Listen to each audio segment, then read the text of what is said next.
months ago, I had very bad acne scars, which also left bumps of like the pimples and huge just blotches of redness. And now, 3 months into my process, my skin looks, I'd say, at least 90% better from when I first started. And she still agrees to treat me until I'm completely 100% happy with how it is. I do have pictures. Let me show you.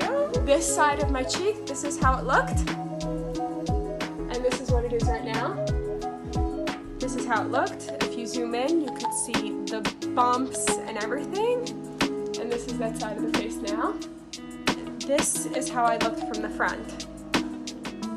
You could see it all over. My pores were huge. And now I go out now all the time without makeup. And it's amazing. I'm very happy.